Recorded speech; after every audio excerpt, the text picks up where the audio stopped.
Hi there. My name is Ashley, and I am your trip advisor for today. It's so nice to meet you.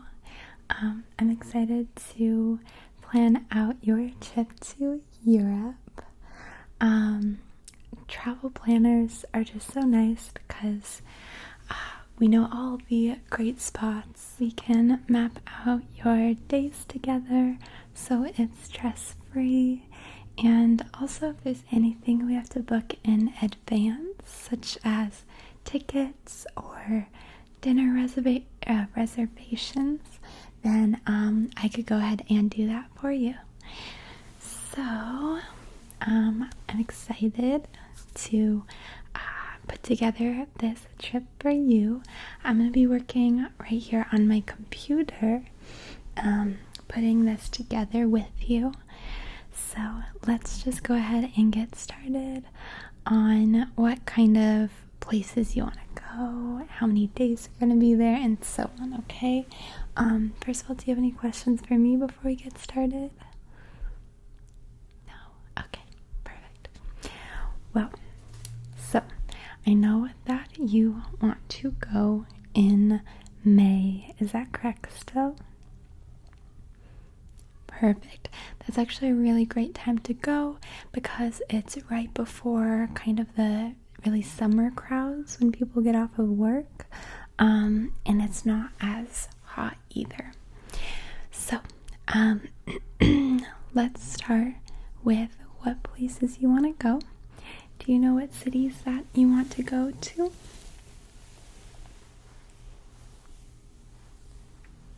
Okay.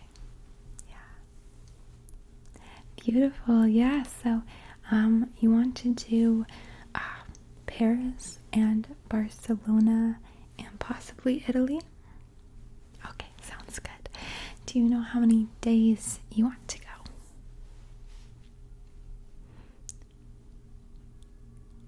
Yeah, that's a good amount of time. 2 weeks. Perfect. So let's plan for 2 weeks, including, do you want to include Italy? Yeah, okay, perfect. All right, so let's go ahead and get started then. So first of all, is this your first time to all of these places?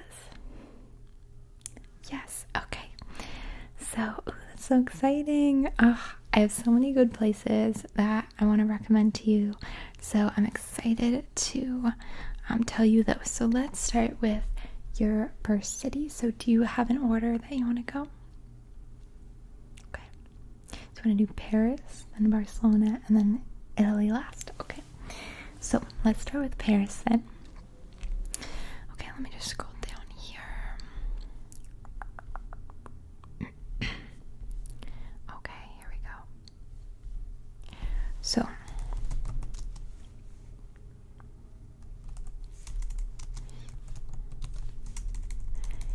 first of all, let's talk about the main sites and landmarks that you might want to go to in Paris, okay? And you're just going to tell me if yes, you want to do that, or no, you do not. So first of all, the first thing is, you probably would have guessed the Eiffel Tower. I'm guessing that's on your list, but you tell me, is that something you want to do? Okay, great. So we'll put that then. Alright, so the Eiffel Tower, and then the Louvre Museum. Yes. Yeah, and if you want me to explain any of these to you, just let me know if you don't already know what any of these are. Okay, so but yeah, that is a yes, perfect. Okay, next is one that some people want to do and some people just don't think they have time for, or just don't want to do. It is Disneyland Paris. Is that something you're interested in? Yeah, so you could definitely just do like a day or two there. If you're going for 2 weeks total, I would say maybe a day, but that's totally up to you. But that is something you want to do. Okay, we'll do that then. So, perfect. Okay, Versailles. What do you think about that one?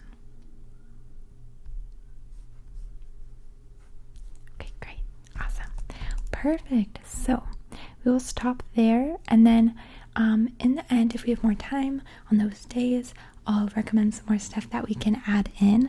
I just don't want to throw in too much stuff right now with your amount of days that we're kind of fitting in.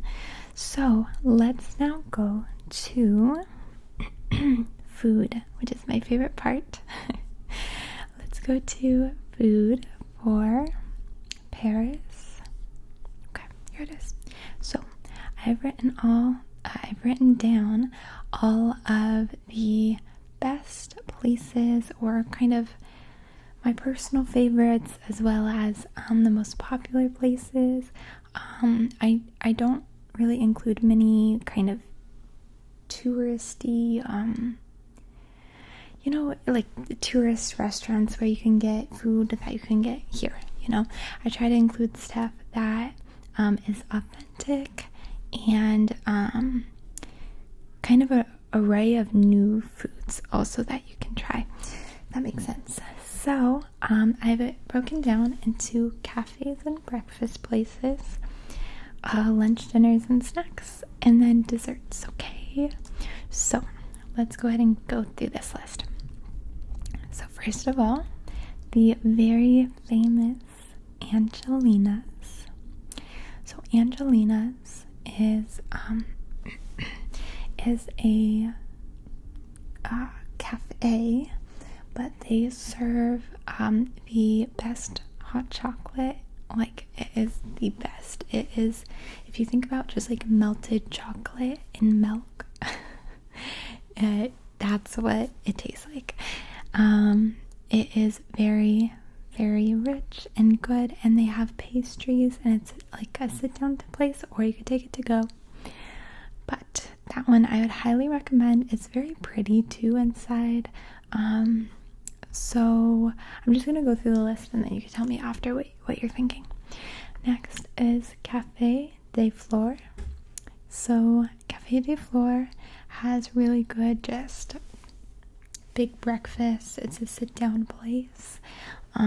There I recommend, they have this basically egg on toast, and they with a side of like Dijon mustard. It kind of sounds strange, but it's so good.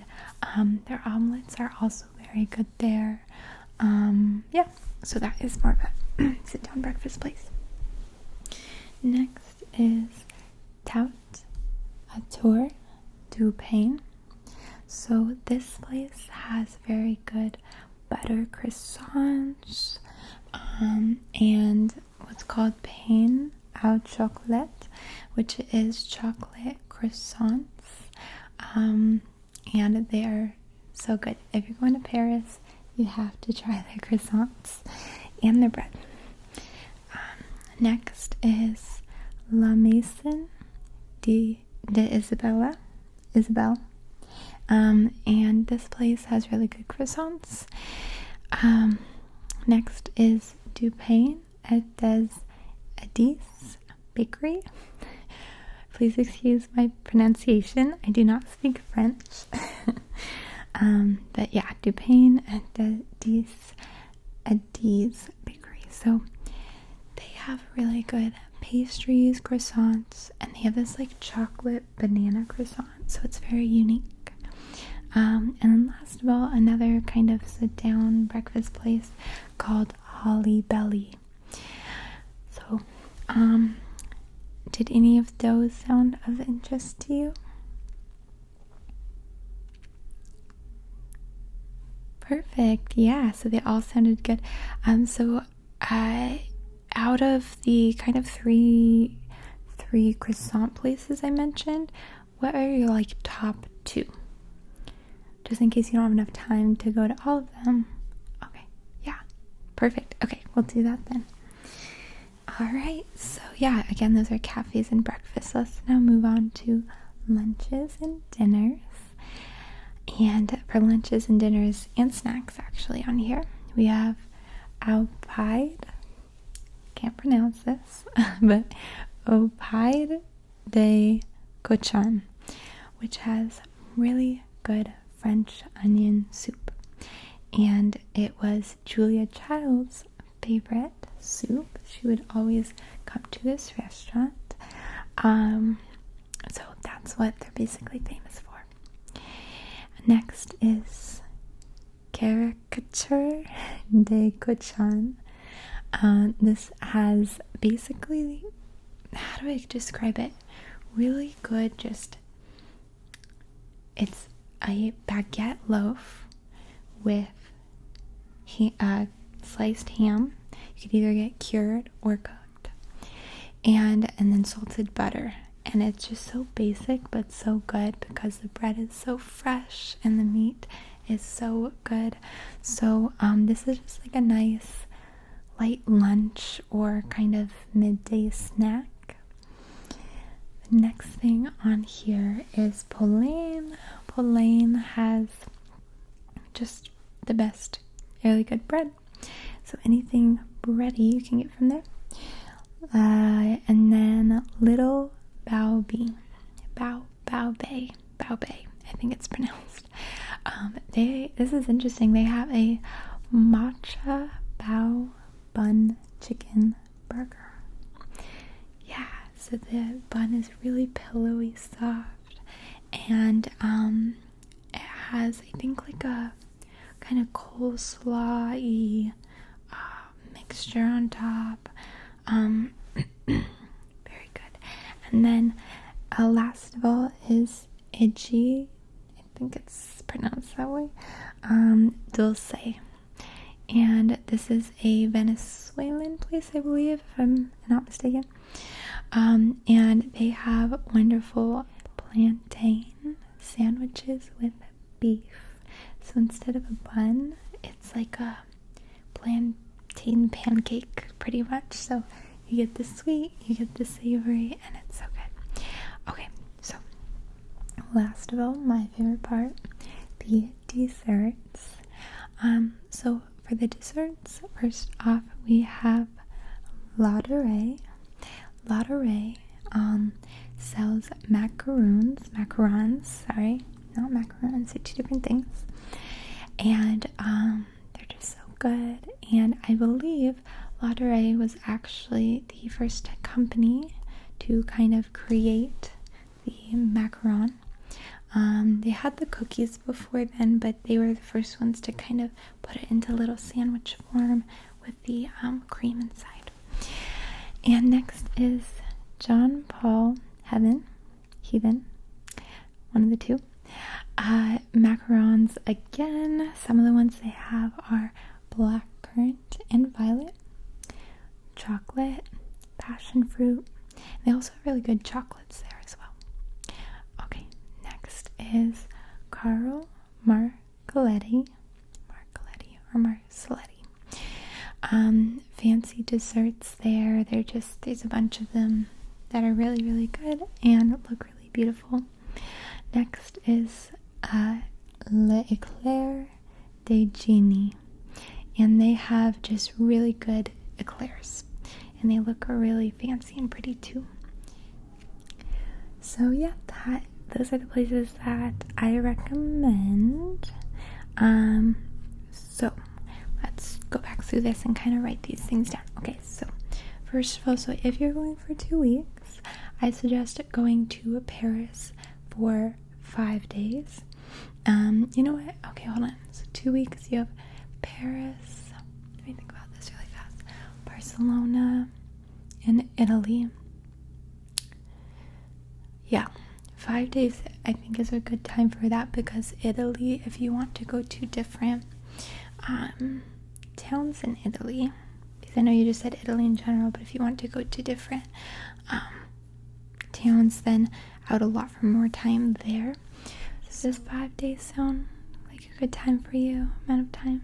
Okay, perfect. Okay, so let's start filling this in. So for your itinerary, I'm not going to put a specific restaurant on like a specific day or anything. We will do for the itinerary the landmarks and everything, so you kind of know what's going on each day.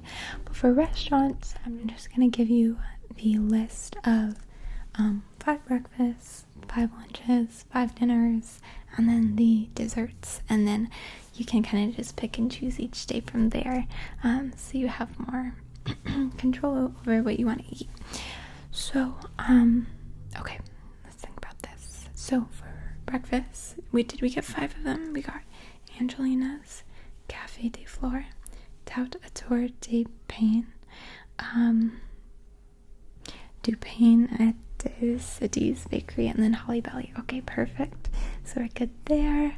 This is gonna make it so much easier because I know, especially for me, if I'm somewhere new and I haven't researched beforehand, I spend a lot of time trying to research like where to go. I don't want to go to the wrong place. If I'm going all the way to Europe, you want to know you're going somewhere good.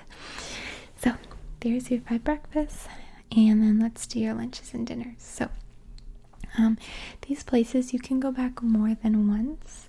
Like if you want to go to lunch or dinner. I guess also for the breakfast you can do that, but I wanted to give you 5 options, so in case you want to go somewhere new each day. So for the lunches and dinners, did you like all of those options, or do you want me to remove any of those options? Okay, perfect. So we will keep all those then, and I think that is a good amount of places.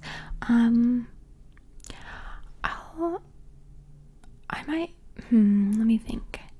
Let me give you one more, actually, just so you have a little bit more of a list here. Les Philosophes. So that place has also good French onion soup. I know I said another one, French onion soup, but I think that there's other things at those places as well that are very good. So it's not just the soup that they're famous for. Okay, so that is good there. And then for the desserts, did all those places sound good? Okay, perfect. So yeah, that was, I believe, 5 of them. So 5 for 5 different days. So that is perfect. So there's Paris. You have that all down. Next time we will go ahead and actually start creating the itinerary with like what day you want to put all those kind of tourist attractions and whatnot on. But yeah, that part will be easy. So let's move on to Barcelona, Spain. Okay, so for Spain, instead of breaking it out into just restaurants and attractions, I actually broke Barcelona out into kind of neighborhoods of where you want to go, because there's a lot of things that you want to visit here that are kind of in the same area, so you wouldn't want to go to one and then not go to the other and go on it another day. It's more efficient to kind of go to everything there, including those restaurants and the attractions and such. So I'll tell you what I mean, or I'll show you what I mean right now. So for example, for Barcelona, first off, I have Gracia Street. So Gracia Street has really good food, and they also have really amazing architecture done by Gaudi, which is a very famous architect in Spain. So I'm just going to tell you everything I have for Gracia Street. So we have Casa Mila, really pretty architectural structure that you'll want to visit, as well as Casa Batlló, I believe it's pronounced. And this one you want to book tickets in advance. So if you choose to do that one, I'll book those tickets for you. And then food-wise, we have a tapas lunch at La Bodegueta. Tapas are really small little plates, and you could order multiple of them. I love tapas because it's not like you're just eating one meal. You get a lot of different little things to snack on. Another thing that's there is Restaurant Feroz, which has really good beef tenderloin.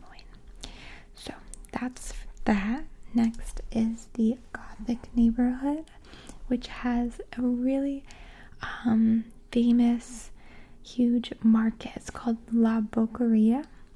They have fresh fruit, smoothies, just all different types of food, which is really good. And we also have the Cathedral of Barcelona in this neighborhood, La Rambla Street, which is really famous, and then some other restaurants and such as Petrixel, I can never pronounce that, Churria. Basically, they are fresh churros that you get to dip in this chocolate sauce. So that's more of like a dessert place there. But yeah, and then next we have the Sagrada Familia, which is just a huge, beautiful cathedral that you'll definitely want to visit. It is so beautiful both on the outside and the inside. We also have Parc de la Ciutadella, which is a really pretty park, and it's really great for picnics. So if you want to take a picnic in the park, that's where you'll want to do it. Gosh, we have a lot of stuff on here actually, so we won't have time to get through it all, but we'll go over the rest of it in the next session of ours.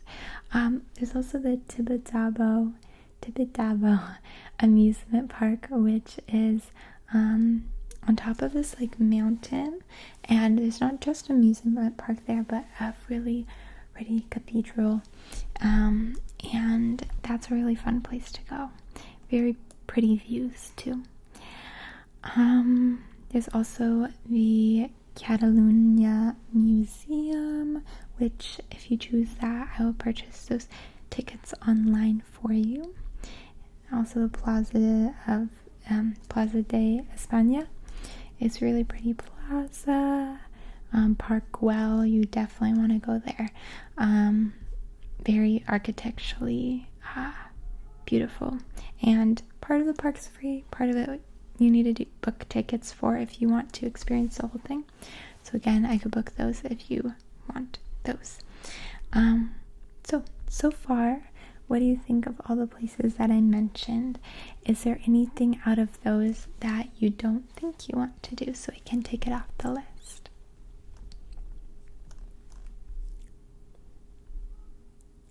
Okay. Yeah, that sounds great. All of that sounds good. Okay, perfect. And for these, for the food places, of course, like we'll put it on there and everything, but you don't have to go to those food places. You can just kind of their recommendations, and you'll know that there's gonna be good food at these spots. But really, you can just choose wherever you want once you get there. But yeah, so that all looks good then. So we're running out of time here, so we're gonna just stop there and continue on next time.